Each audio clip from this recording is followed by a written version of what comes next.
Welcome all to this Dean Speaker Series. I'm Rich Lyons, Dean of the Haas School here. This is our highest level speaker series, and today we have a friend and longtime colleague, and I'll introduce him in a moment.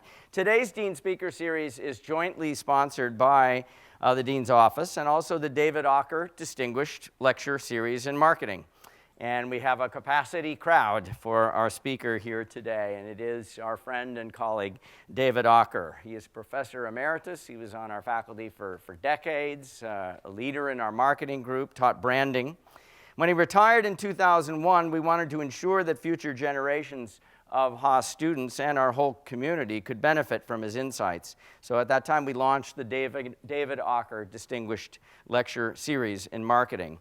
This particular talk is also co-sponsored with our student organization, the Haas MBA Marketing Club. And I know there are many marketing students that are here today. Thanks for coming. And in fact, many were at a prior lunch. Look, David is recognized worldwide for so many of the things that he's brought to us. He's one of literally the world's great marketing strategists. How do we think about marketing as a strategic field?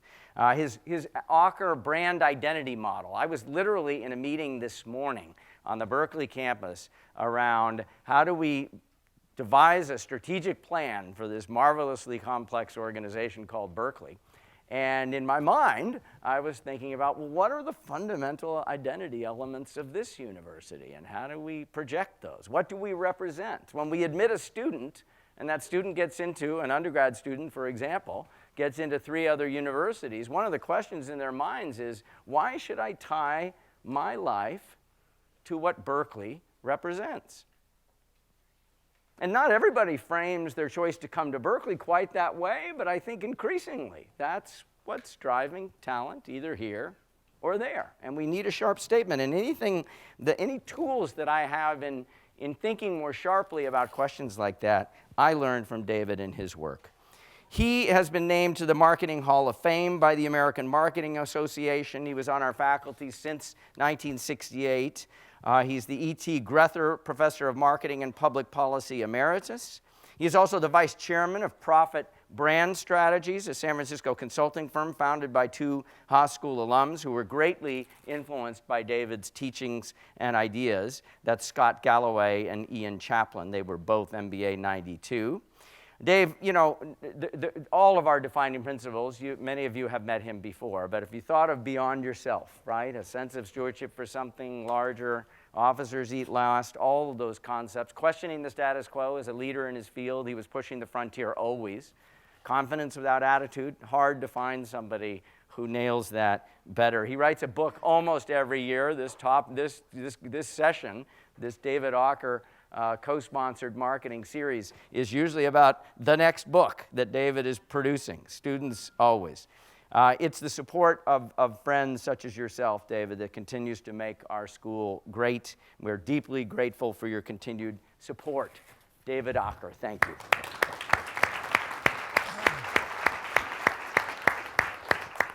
Can you imagine that screen? I have never seen anything like that. Well, it's sort of, I'm delighted to be here again, and it's sort of with a tear in my eye, because this will be the last time Rich introduces me. And Rich is a friend and an inspiration. He's done so much for this school, and you think about what Berkeley stands for and what it's meant for this school, how it's changed the school internally in terms of all the programs and so on that have been responsive to those principles, but also externally. And it's made a huge difference in attracting students, attracting faculty, and attracting alumni support. He's just been amazing. Yeah. Rich and I go way back. There's a really ugly building that you can see off here called Barrows Hall, and he and I had adjacent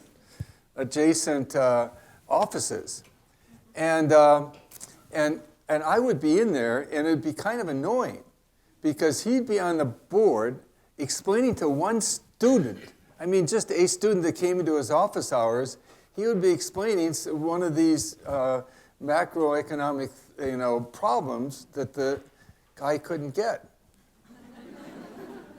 And I would go to him periodically and said, Rich, if I wore a suit and I actually got students to come to my office and gave one-on-one lectures, I could win the top teacher award too. But I have principles. I'm not willing to do that. And that's a signature story. A signature story doesn't have to be about yourself. It can be about somebody that you admire, but that's actually also a signature story for Rich. And what it says is, of course, that it reminds people that he is one of the great teachers, which is a quality that sometimes is not so front and center. Anyway, thanks, Rich, for everything that you do for me and for the school. So I'm going to talk about signature stories. And before I do, I want to talk about why I wrote this book. Besides the fact that my daughter wouldn't write it, so I had to do it. Somebody had to do it. But there was some driving forces. One was that the importance of strategic messaging internally and externally. It's really important to communicate your organizational values, your brand vision, your higher purpose to employees, because they're really interested in having meaning in their professional life. And indeed, the millennials don't even want to go to a company that they're not proud of. It's really important to communicate these same strategic messages to customers, because a growing and substantial percentage of those want a relationship with an organization that they admire and respect. They want to go beyond functional benefits. Second, it's so hard to break through the clutter these days. So given we have an important messaging task, and there's so much clutter out there, and we have to deal with the fact that these employees and customers we want to reach, they're not interested. They're not interested in our brand, our offering, our company. They're just not. They're interested in what they're interested in. And furthermore, even if you do penetrate that perception barrier and you get them to process information, they're skeptical. They're going to push back. It's not easy to communicate to them. And then that all brings to fore the realization that stories are really important. Stories are actually many times more important than communicating with facts. I'm not talking about 20% better. I'm talking about 200% better, 300% better. They're better at gaining attention. They're better at changing perceptions. They're better at inspiring. They're better at stimulating any kind of action. They're better at persuading. They're just better. And so that's sort of led me to the idea that let's apply the power of story to these strategic messaging problems. And so I developed the concept of signature story. And there's three aspects of a signature story. There's three characteristics. And if you have a potential signature story, they should check all these boxes. First of all, it's not a set of facts. I had for 2 years I had the conversations with Jennifer about what is not a story, and we finally figured out that a story, or we finally agreed, the story is not a set of facts. Not easy to agree with my daughter, let me tell you, but it's not a set of facts. It's a narrative. It's a once upon a time narrative describing some event or experience with a beginning and an ending. It's not a set of facts. Second of all, it has some kind of a wow breakthrough capability. It's going to be noticed. It's going to gain attention. And there's a lot of ways it can do that, through emotion, through emotional attachment to a character.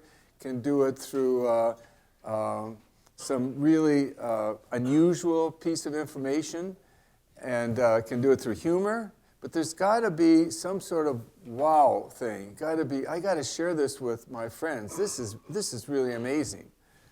And third, it's got to imply a strategic message with authenticity. And let me define authenticity for you. If a message is authentic, what does not happen is things like phony, contrived, selling come to mind. If any of those things come to mind, it's not authentic. If they don't, it is. It doesn't have to be true. I had a friend, Bill Wells, at Needham Harper Steers, that once told me, you know, you want verisimilitude. You wanted, you know, if a pig could fly, that's how they would look. And so when you see a pig flying, if it's done right, you don't think phony, contrived. Okay, so let me turn to signature stories. What I want to do in the next few minutes is to define what a signature story is. I want to illustrate how powerful it is and why it's powerful. And the vehicle is going to be 6 signature stories. The first one is going to show how signature stories really can be a vehicle to deliver or communicate self-expressive and social and emotional benefits. In 1926, that's 92 years ago, a copywriter by the name of John Capel was only 1 year in his job, and he was asked to develop an ad for a correspondence school of music. And he wrote, which most people would agree is one of the top print ads ever written. It starts off, "They laughed when I sat down at the piano." And you see people muttering in the background, and you learn in the text what they're doing is ridiculing him. They're predicting a disaster. He can't play the piano, this guy. And then when I started to play, then everything changed. And it talks in detail about how the music was so captivating that the ridicule turned into accolades and applause. And this really delivers self-expressive benefit. It shows how this guy expressed himself by taking on this challenge and really delivering. It has social benefits because he was not only ridiculed, but now he's an accepted, even a valued member of a good social group. And emotional benefits. You feel so much pride in what's he done. And you feel so much satisfaction that these guys were ridiculed and were proved wrong. Just a good feeling. If you compare this to the U.S. School of Music, just think about it. No teacher needed. Duh. And you will be a terrific player and be admired. Give me a break. I mean, that's just so not credible. Now, one more thing about this ad, it had vivid detail in it. It talked about, with mock dignity, I drew out a silk handkerchief and lightly dusted off the keys. Then I rose and gave the revolving piano to a quarter of a turn, just like a concert pianist would do it. He was over the top confident. And that just made the whole thing even more dramatic. But sometimes a lot of detail will make the story more vivid, and you'll draw in more, but sometimes you want the audience to fill in some gaps. And the famous 6-word story by Hemingway, "For sale, baby shoes never worn." So you think of the mother that lost the baby, you think of the new mother that's getting shoes and the new life for those shoes, so you're putting a lot into it yourself, getting involved. The next 2 stories talk about brands that have used signature stories to overcome a disastrous image problem. I mean, just an unimaginably disastrous image problem. And these are among the few times we have scientific evidence that experimentally we know that stories did better than facts. In 1974, there was an Arab-Israeli war. And one output of that war was an Arab gas embargo. And the result of that is that higher gas prices. Gas prices went from $4 to $12, and long lines. You had to wait from 1 to 3 hours to get, gas for your car. And sometimes when you got to the gas station, they'd be out. And people were hiring people to stand in line with their cars. And they were so angry. And they were so frustrated. And who do you suppose they, centered that anger on? It was the oil companies. They thought the oil companies were unbelievably greedy. They thought that the oil companies were making 35 cents on the dollar when they were actually making 3 or 4 cents. So Chevron would run these ads in which they said, we got all these expenses and then we're trying hard and we only make 4%. Made matters worse because they started talking about rate of return and how ridiculous that is. They're saying they make 4% when really they're making 35%. And nothing, it really made things worse. And then they decided to run this. Once upon a time, there was a dinosaur, a brontosaurus, a pterodactyl, and some weird-looking sea creatures and plants. Well, before long, the whole bunch became part of a layer of organic material.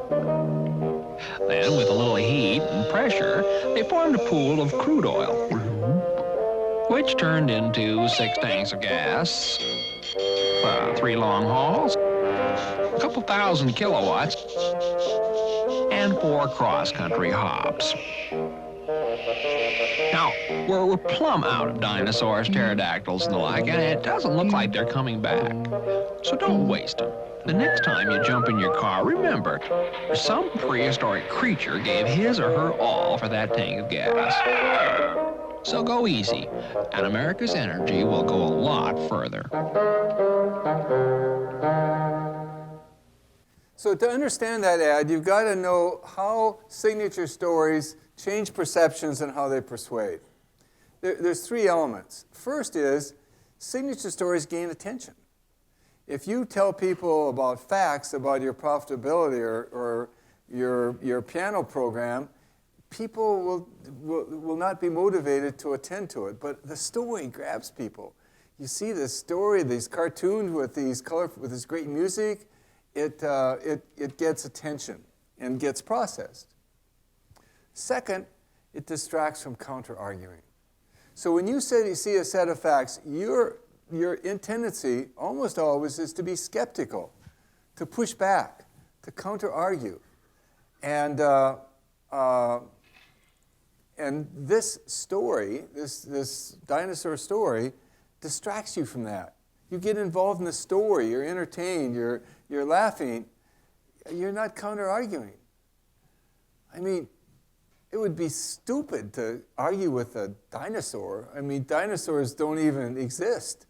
And to say nothing of a cartoon dinosaur, I mean, it's really, there's nobody to argue against. So it gets rid of counter-arguing. It also gets rid of counter-arguing because you're shifting the discussion.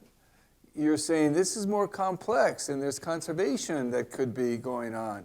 And so that's another way you distract people. And we know, incidentally, from, there's hundreds of studies in psychology that have proved this point, that stories involve and reduce counter-arguing.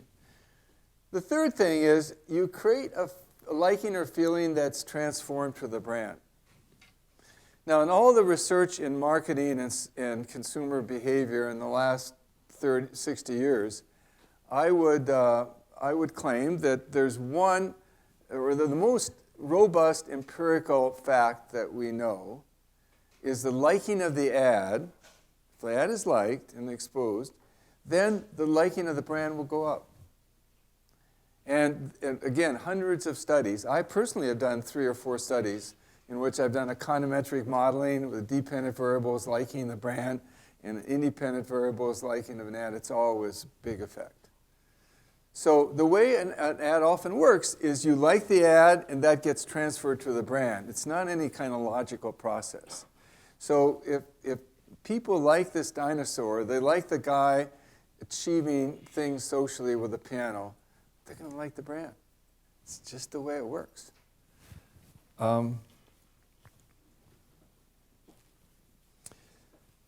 The next story is another case where you've got a horrible image problem. In 2008, there was a financial meltdown. And a lot of institutions were blamed for that, but right at the top of the list was Barclays. Because Barclays was really sort of the most visible company in this LIBOR scandal that was considered part of the problem. Barclays in 2012 was the least trusted brand in the least trusted industry in England. That's really an achievement. So they said, we have to do something. So the next year, they created a whole new purpose.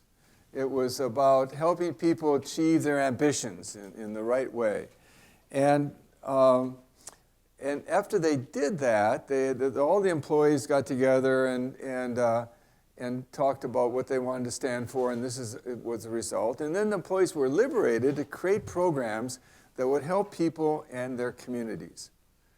And so they came up with 40 programs. And these were really programs with substance, programs that really did something, and they were interesting and provocative.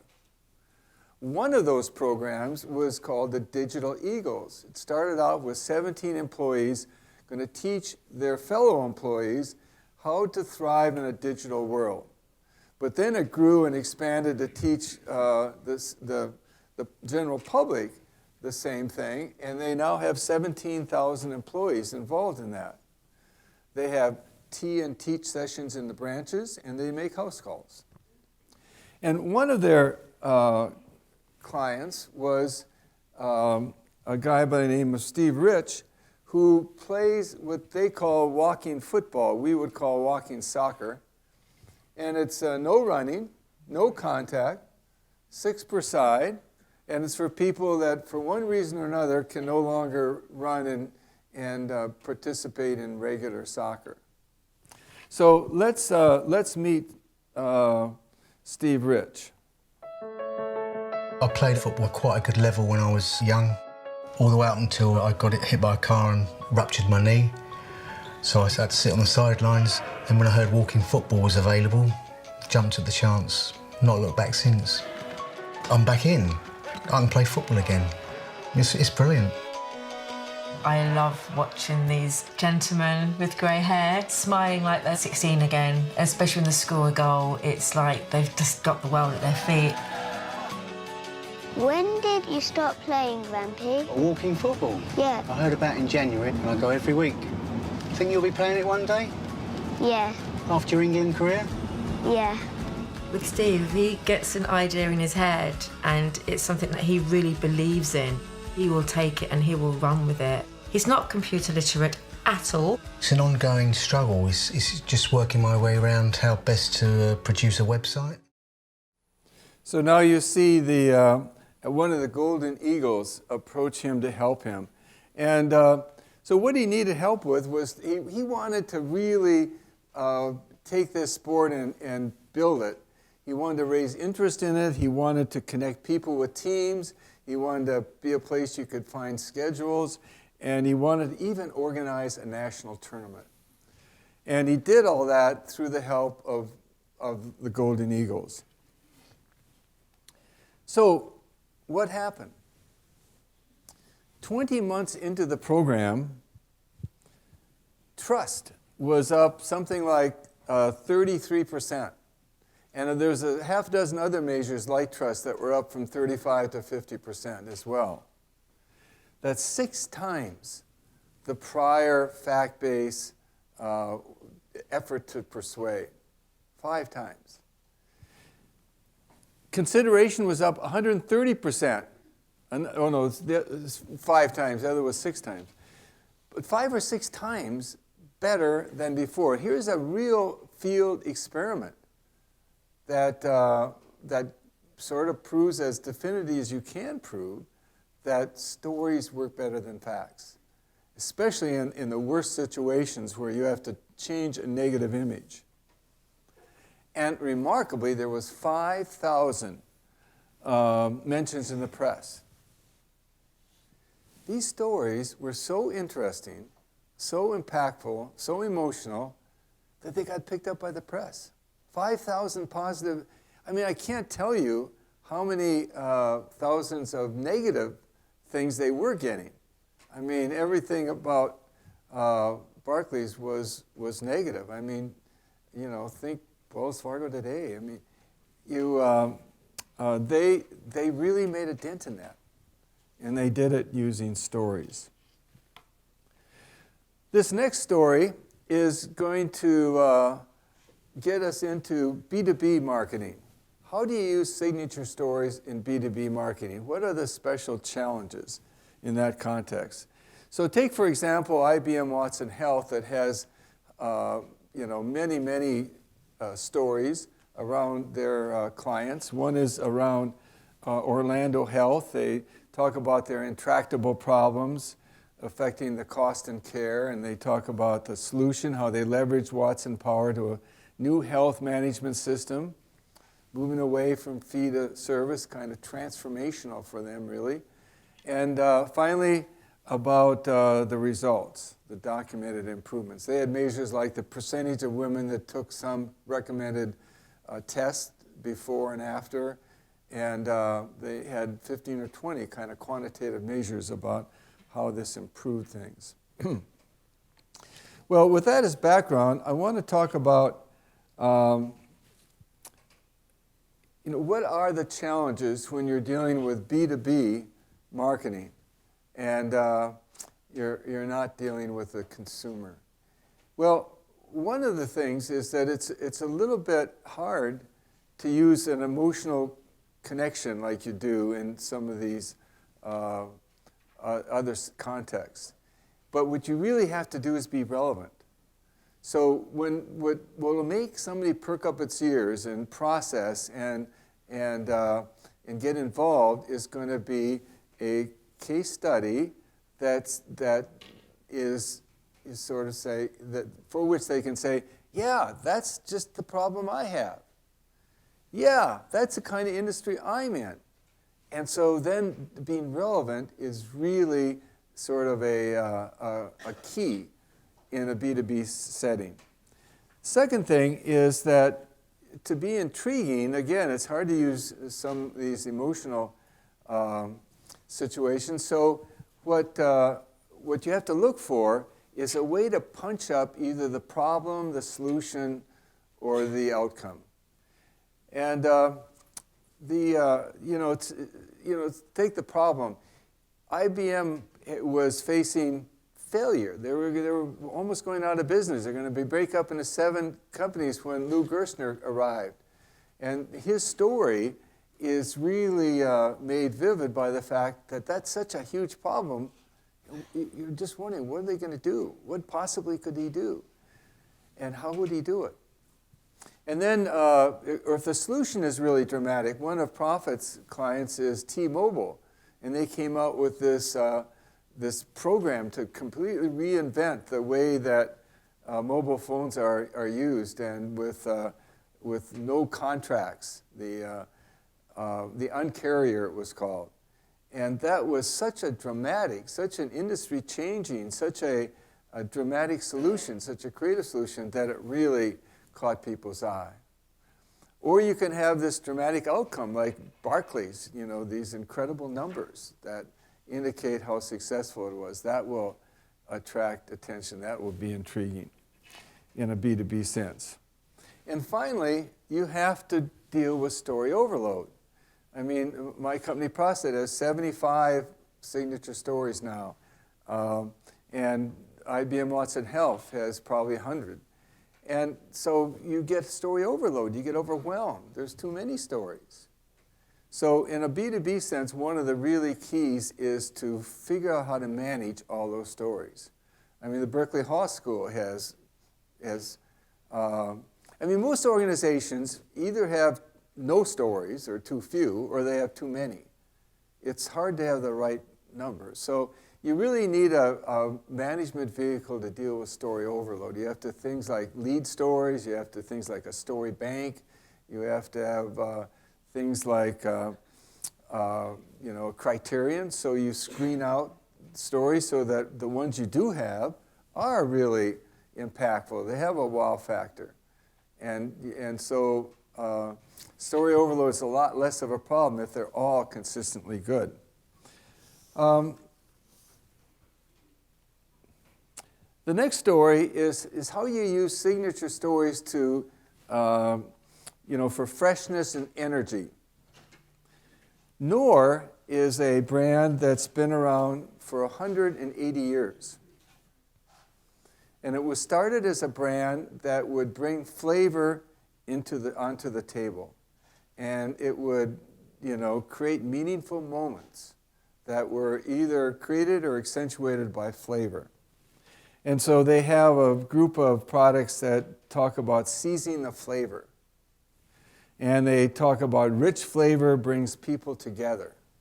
It's all about flavor. So how can you tell flavor in a new way, fresh way, and especially for millennials? I mean, it's a perennial problem. How do you get these young people into our customer family? And the one answer they came up with was to explore the premise that flavor compatibility is a key to a love relationship. Yeah, you heard what I said. And they did a survey of 12,000 people, and it turned out that 78% basically agreed with that premise, that if you're flavor compatible, you're more likely to get together. And a third of the people said if you're flavor incompatible, you're doomed. It's not going to work. It's just not going to work. So they decided to do an experiment. And they got together 7 couples. They didn't know each other, but they were flavor compatible. And they knew that because there's a Knorr flavor profile that categorizes you into one of 12 groups. And so these couples were flavor compatible, and they put them actually on a stage. And the meal was their flavor compatible type of stuff, and they were asked to feed each other. They couldn't eat on their own, they had to feed each other. And isn't this intriguing? I mean, don't you want to know what's going to happen? When it's going to be awkward, right? A bit awkward. They don't know each other. They're feeding each other. I mean, this is awkward. And it turns out you're not the only one that would like to know what happened. So they made a video of this, and I'll show you a portion of that video.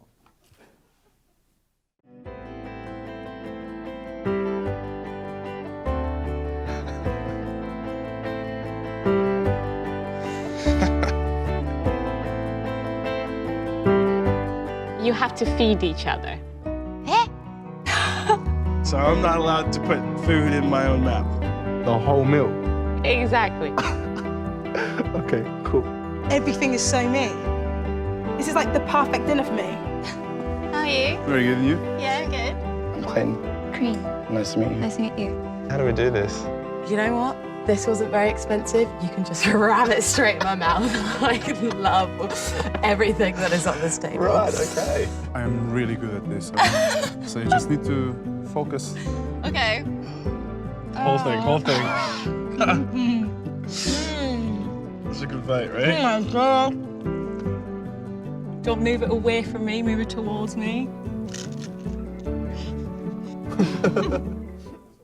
That's Intriguing, right?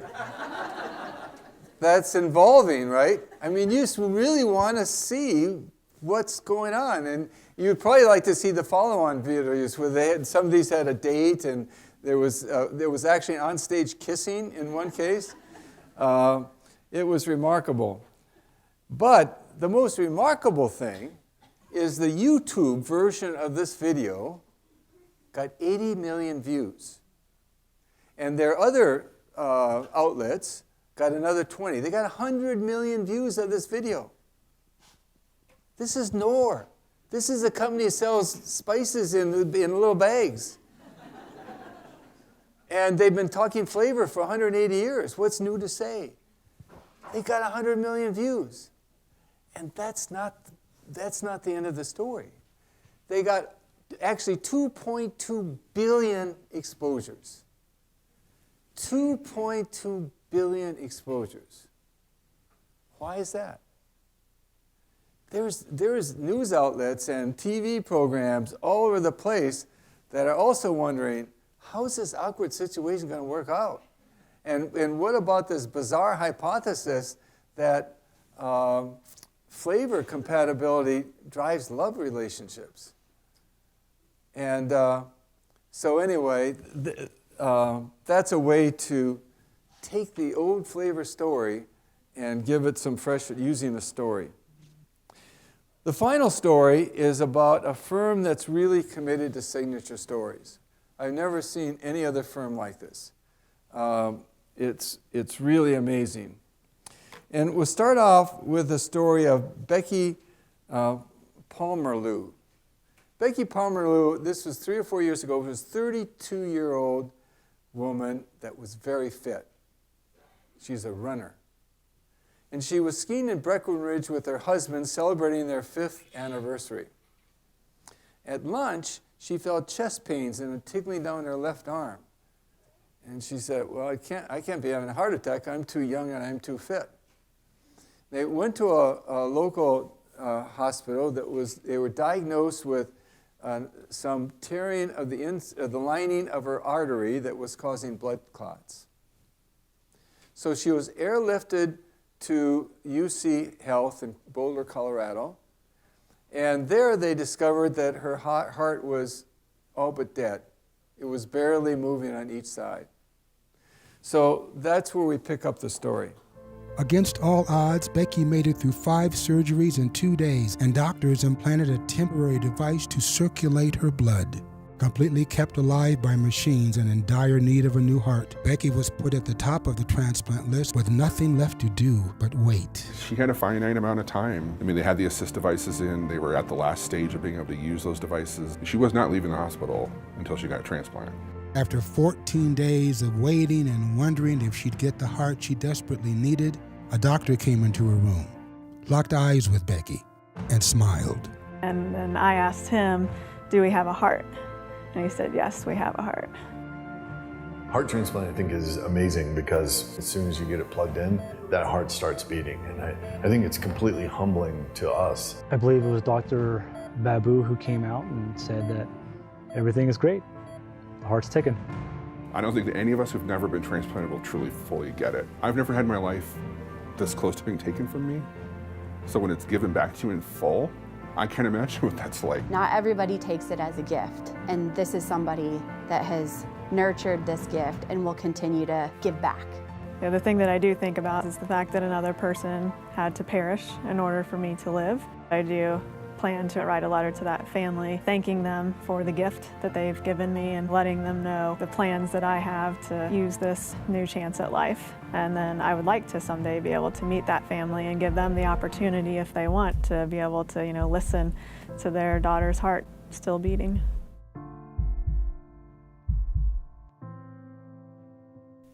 Is that amazing? Think of the emotional connection you have to Becky, and actually to the surgeon team, and how inspirational it is that she and the hospital and the surgical team could deliver this amazing outcome. And notice that there was no discussion of heart competence by the hospital. It was discovered by the viewer. You sort of learn that just by watching it. You make some assumptions. And you're not counter-arguing, are you? You're not pushing back. You're just inspired. You're thrilled. It's an emotional experience.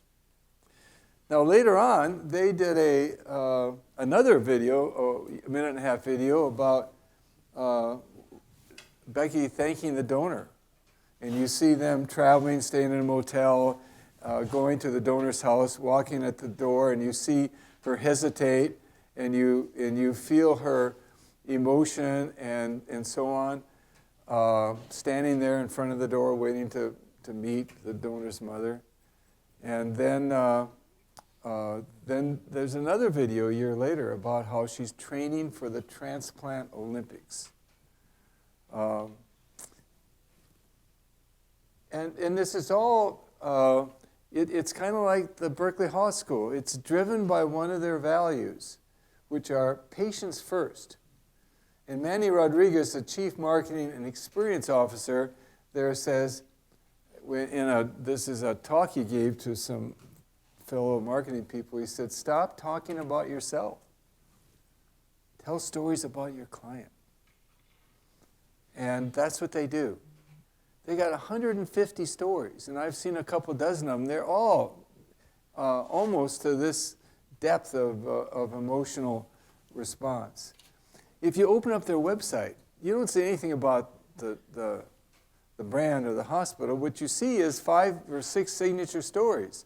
One of them is about Kim Hess that had a terrible hand injury while mountain climbing, and after 7.5 hour operation and a year of therapy, she was climbing again. And she was close to climbing the 7 tallest peaks on each continent. He talks about another train engineer that had a brain tumor that threatened his hearing, and he's back riding trains. And then Lindsay Pratt gave her mom a part of her liver. And they talk about the interaction between the two and how the mom said, no, you shouldn't do this, it's too risky. And she did it anyway. And her mom is living today. And so, it's an amazing company, 150 stories. And they're all, of this incredible quality. There's a wow factor, there's a strategic message, and there's something that draws you in at the beginning. Well, just some final thoughts.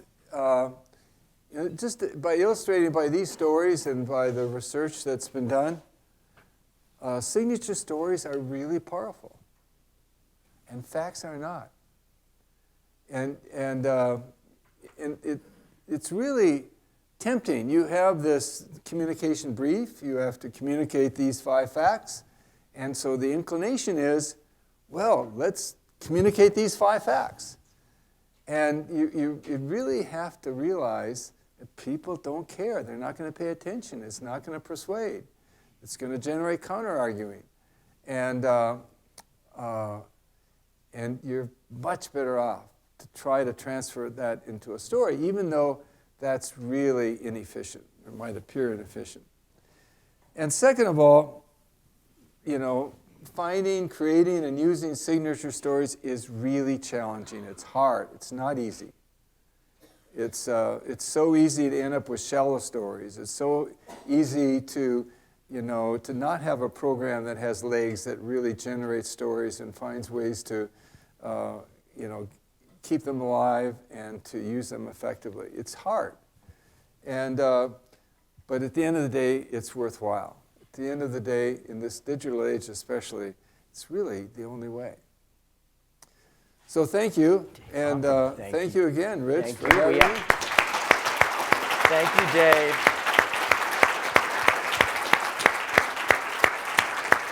Thank you, Dave. So we have time for questions. The microphones, please use the microphone because we're capturing things on video. So anybody who has one for Dave, please step up.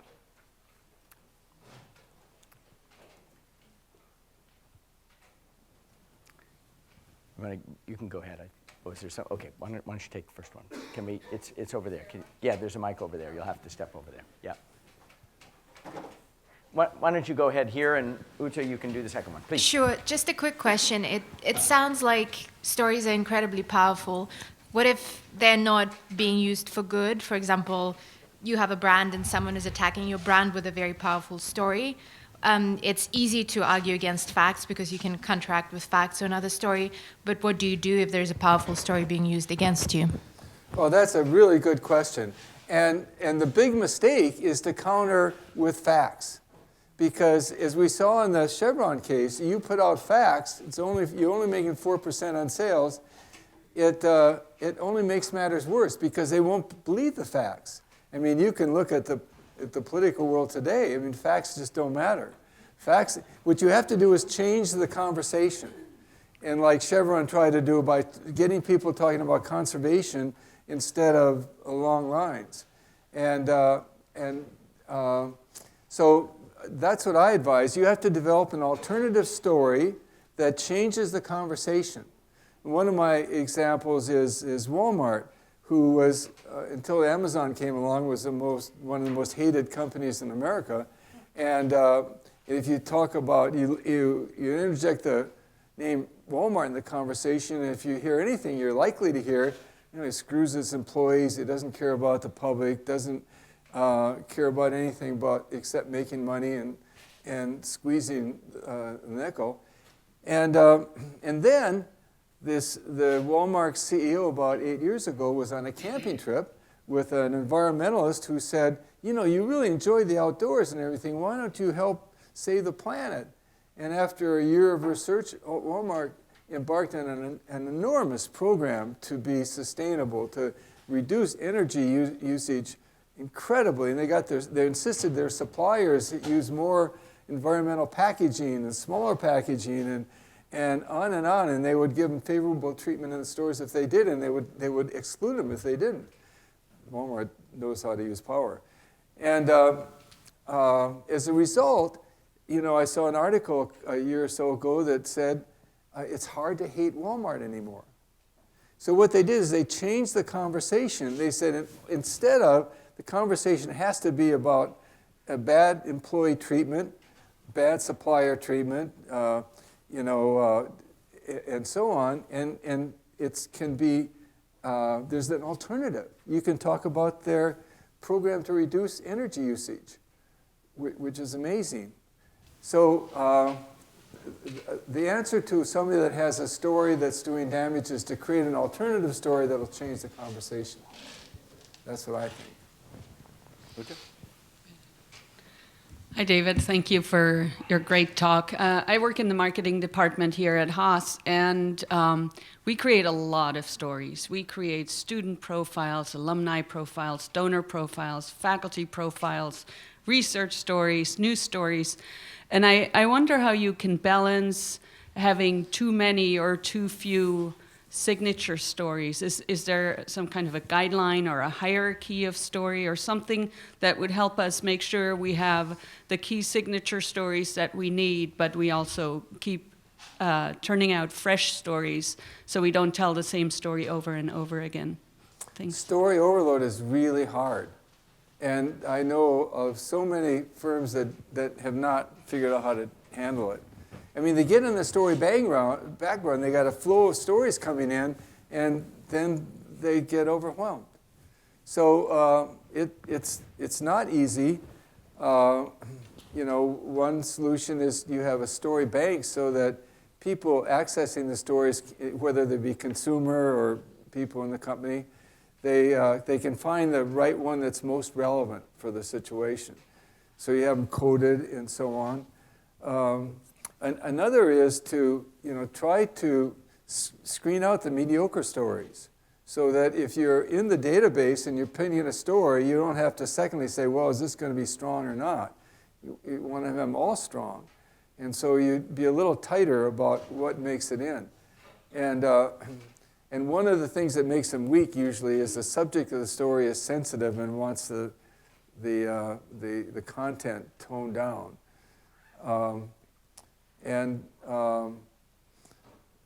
So anyway, it's a tough problem, and I don't really have the answer. I haven't seen too many people that have done it right, but There's hints here and there of things that work. Please, maybe we have time for two more quick questions, please. Hi, thank you for coming in. Really appreciate it. I guess my question is, you mentioned for the Barclays example, 33% increase in consumer trust. I'm wondering how you measure something that's so intangible, such as trust or brand equity. How do you get that to be quite accurate as a number when you're doing that like post an advertising or marketing campaign? Well, you just use a tracking survey, and you ask people, which brands, you ask brands one way or another if you trust Barclays and probably some other brands, and you have maybe a 7-point scale or something like that. That's how you get it. Okay, cool. Thank you. Last question. Okay. Could you talk more about furnishing your stories with details versus letting the listener fill in the details? How do you balance those two approaches to storytelling? Yeah, it's a really good question. I think that the more general answer is a story is not about a checklist of desirable attributes. A story is about the whole gestalt, how the story impacts you. And that really, think of the great directors of Hollywood or the great poets or something. It's a whole thing. And so you can't say that I can predict in this situation you need more detail, in this situation you need less. It's more, you have to have somebody that has the creative ability and flair to package the story and present the story right. And somebody that has maybe an instinct or a feel for what kind of detail would work here. And where do we want to dial back the detail a little bit. It's like a movie director or a TV director or a great director of TV commercials. They have the touch, and you got to have, ideally you'd have a staff of people with professionals that could do that. There's just no rules you could come by.